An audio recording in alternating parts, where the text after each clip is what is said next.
Fala a verdade.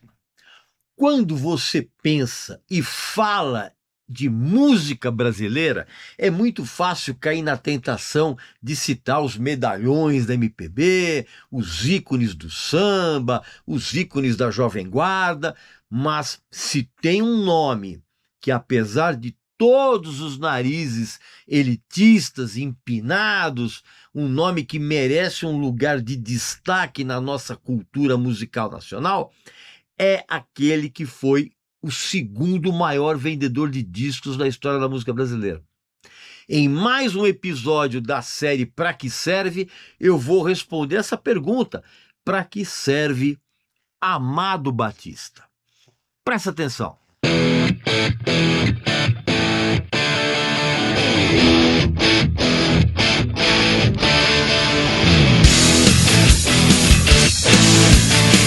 Meu amigo e minha amiga, com uma carreira que atravessa 5 décadas, o Amado Batista se tornou um cantor romântico que também virou um fenômeno sociológico, um cronista do povão, um sobrevivente de preconceitos e, acima de tudo, o segundo maior vendedor de discos da história da música brasileira. Inclusive superando até mesmo o Roberto Carlos em várias épocas das suas respectivas carreiras. E é por isso que nesse vídeo eu vou falar da importância dele e da trajetória dele repleta de altos e baixos do seu repertório. Vou falar do preconceito que ele enfrentou, principalmente no Sudeste e na região Sul, a força dele no mercado de shows e, claro, a surpreendente origem dele como roqueiro psicodélico nos anos 70. É isso mesmo, o Amado Batista surgiu como um roqueiro psicodélico. Eu já vou contar isso daqui a pouco. Primeiro, você tem que saber, cara, que o Amado Batista, quer você queira aceitar ou não, foi e ainda é a voz de um Brasil que raramente aparece nos holofotes da mídia, principalmente da mídia mais elitista.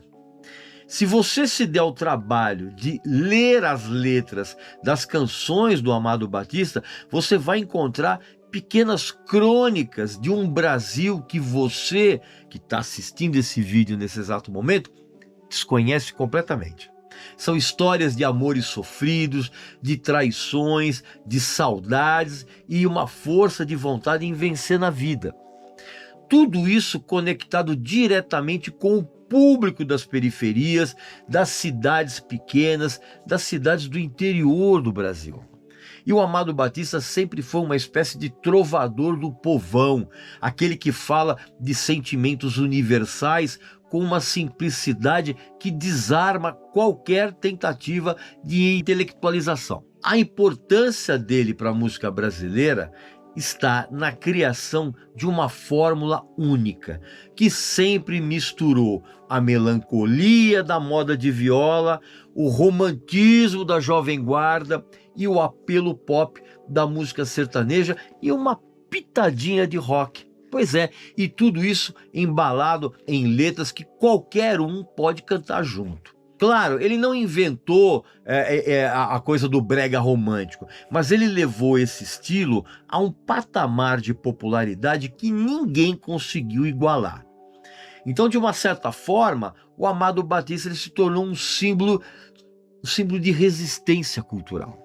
Sabe? Alguém que, mesmo sendo ignorado ou ridicularizado por parte da crítica e do público das grandes metrópoles, mesmo assim ele construiu um império musical com base na autenticidade e na identificação com o público dele. Aliás, autenticidade e identificação com o público fez com que a Insider escolhesse a mim e a outros pouquíssimos criadores de conteúdo para divulgar uma promoção completamente exclusiva para o início do inverno.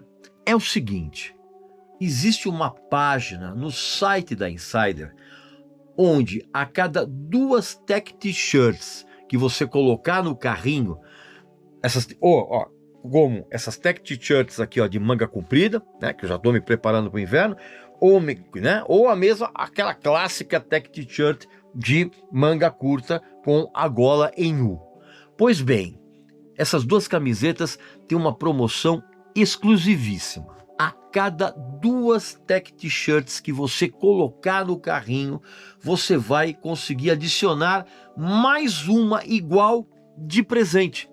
Então, quanto mais unidades você colocar, mais camisetas você colocar no carrinho, mais brindes você vai ganhar.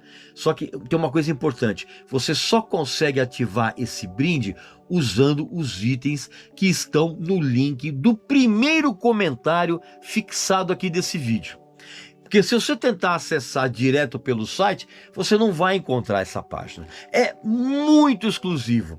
Não vacile, porque a Insider limitou o estoque dessa promoção em 1000 camisetas e isso vai durar até amanhã, dia 21, ou até acabar o estoque.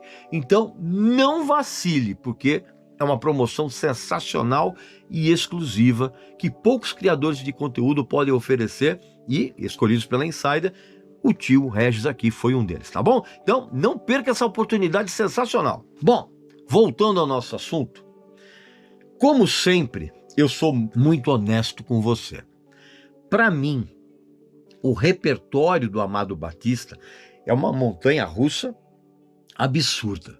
Por quê, cara? Porque ao longo dos 40 álbuns que ele lançou, existem canções legais na sua simplicidade poética e de arranjos, como Princesa, Seresteiro das Noites, O Fruto do Nosso Amor, Desisto, que são músicas atemporais de um romantismo popular. Claro que também existem faixas desses discos e regravações desnecessárias e escolhas inclusive questionáveis que parecem ter sido feitas às pressas para preencher o espaço dos álbuns. Agora, sabe o que é mais impressionante? Esse tipo de irregularidade nunca foi problema para os fãs do Amado Batista. Essa irregularidade dos discos é quase um traço da personalidade musical dele, como se o Amado Batista dissesse, ó, eu sou assim mesmo, meio torto, meio humano, e é isso que vocês gostam em mim. Essa irregularidade nos discos reflete a própria trajetória do Amado Batista, que ele nunca buscou a perfeição técnica ou a aprovação da crítica especializada. Ele gravava o que ele sentia, o que ele vivia e o que ele ouvia nas ruas. E os álbuns dele, cara, sempre venderam milhões, mesmo com faixas que variavam entre o legal e o esquecível. E o público não comprava e não compra um disco do Amado Batista esperando uma obra-prima, coesa. Ele compra e sempre comprou. Ele comprou uma experiência emocional, um pedaço da alma de um cara que sempre pareceu entender as dores e as alegrias desse povão. E essa conexão intensa é o que faz com que até hoje as músicas dele sejam cantadas em bares, em churrasco, boteco de beira de estrada e festas pelo Brasil afora. Foi isso que fez com que ele, como eu já falei, em certos momentos da carreira, superasse o Roberto Carlos em vendagens de discos no Brasil. Inclusive, isso aconteceu bastante nos anos 80, quando o Amado Batista alcançou um feito que poucos ousaram sonhar. Ele vendeu mais de 1 milhão de cópias por álbum. Isso é uma marca que na época era quase exclusividade do Roberto Carlos. Discos como Os Sementes de Amor, de 1978, O Amor Não É Só de Rosas, de 79, O Sol Vermelho, de 1982 e o Pensando em Você, de 1983, esses discos, cada um deles ultrapassou a marca de 1 milhão de cópias vendidas, sendo que inclusive o Sol Vermelho chegou a vender mais de 1,5 milhão de cópias. Então, ao longo da carreira dele, o Amado ele acumulou mais de 38 milhões de álbuns vendidos, cara. São números impressionantes. E se você se pergunta neste exato momento o que é que explica esse fenômeno, eu vou te responder. A extensão do Amado Batista. Porque enquanto o Roberto Carlos ele apelava para um público mais amplo, incluindo as classes médias urbanas. O Amado Batista, ele conquistou o Brasil mais profundo, caminhoneiros, feirantes, donas de casa, trabalhadores rurais e também a constância do Amado Batista, porque entre o final dos anos 70 e o final dos anos 80, o Amado, ele lançou álbuns quase que anualmente, inclusive se mantendo presente nas rádios e nas lojas de discos o tempo todo. E eu não posso esquecer, inclusive, de citar a parceria dele com o compositor Reginaldo Sodré, que desde 1976 forneceu um monte de hits populares e que foi fundamental para criar um som acessível e viciante para aquele público todo. Povão! Então, o fato de que em momentos específicos, como eu falei, no início dos anos 80, o Amado Batista foi o artista que mais vendeu discos aqui no Brasil, isso foi uma façanha monumental para um cantor que começou do zero e enfrentou um tremendo preconceito, principalmente das regiões sudeste e sul do Brasil. É isso mesmo. Porque enquanto ele foi um ícone para milhões de brasileiros, ele também foi vítima de um preconceito cultural que expôs as fraturas do Brasil.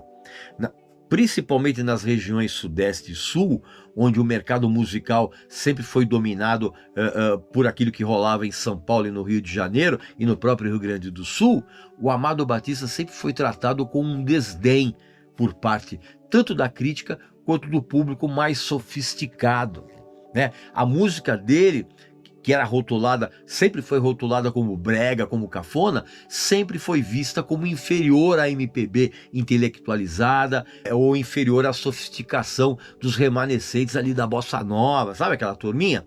Pois é, esse preconceito não foi apenas estético, foi classista e foi regional também. Pra você ter uma ideia, no Sudeste, a crítica musical concentrada em jornais e revistas de grande circulação raramente davam espaço para artistas como o Amado Batista. E quando fazia, era sempre para ridicularizá-lo, sabe? Apontando a voz limitada dele, as letras simplistas, ou mesmo até a estética visual do Amado.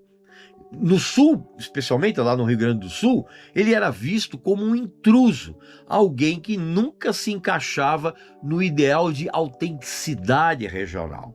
E esse preconceito refletiu uma visão elitista do que é música brasileira de qualidade. O Amado Batista, com a origem goiana dele e o apelo popular, ele representava um Brasil que as elites urbanas sempre preferiram ignorar. O Brasil das feiras livres, o Brasil dos botecos, das estradas de terra, daquelas boates, né? Daquela beira de estrada, né? Lumpanais, aquela coisa toda. Então, enquanto artistas como Caetano Veloso e Gilberto Gil eram celebrados pela experimentação, o Amado Batista era reduzido a um estereótipo. Só que, como eles mesmo provou, o público não ligava para aquilo que a crítica achava. Os discos dele vendiam como água e os shows lotavam em cidades onde a MPB mal chegava. Se o mercado de discos foi o terreno onde o Amado Batista construiu a lenda dele, né? O mercado de shows é onde ele provou que sempre foi relevante.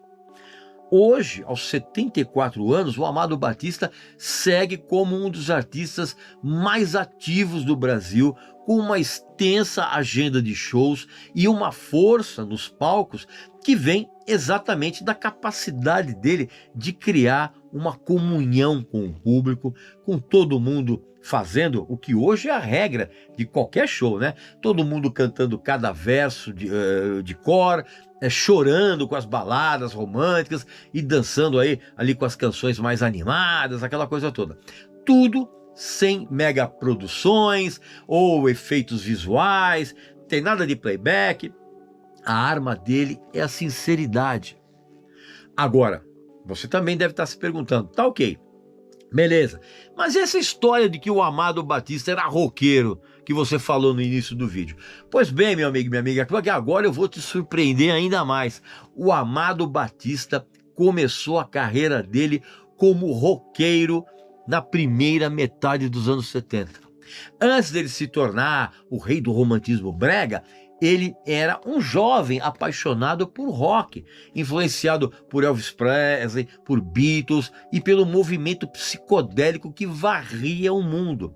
Então, morando em Goiânia, ele abriu uma loja de discos ali num terminal rodoviário, ali, onde ele acabou conhecendo alguns executivos de gravadoras e ele começou a sonhar com a própria carreira musical dele.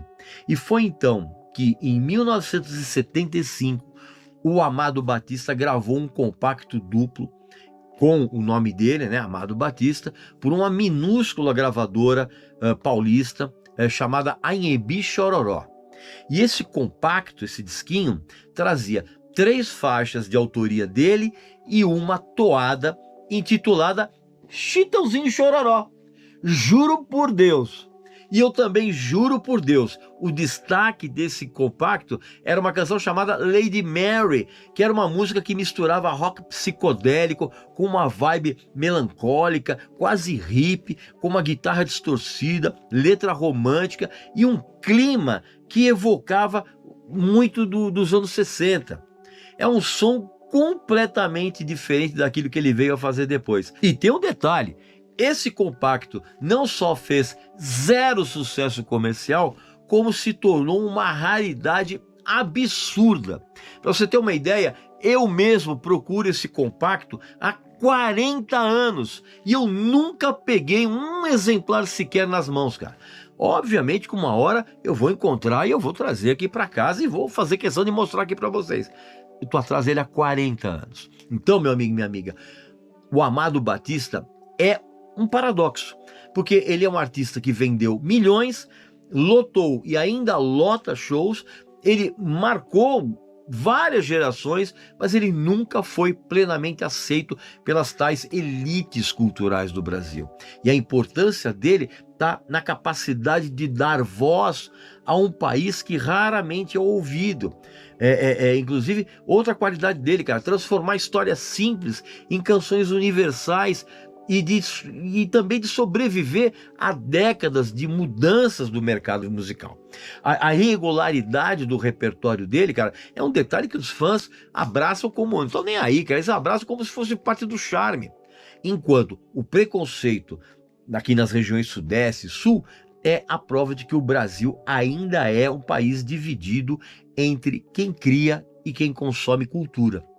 Tá? E a presença do Amado Batista nos palcos é sim uma prova de que a conexão dele com o público é muito mais poderosa do que qualquer nariz empinado aí desse pessoal elitista aí da MPB, de onde quer que seja, ok? Então essa é a minha opinião e a minha resposta a você.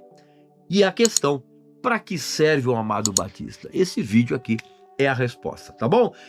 Não esquece de aproveitar essa promoção da Insider, tá? Que vai até amanhã, dia 21, e eu volto muito em breve.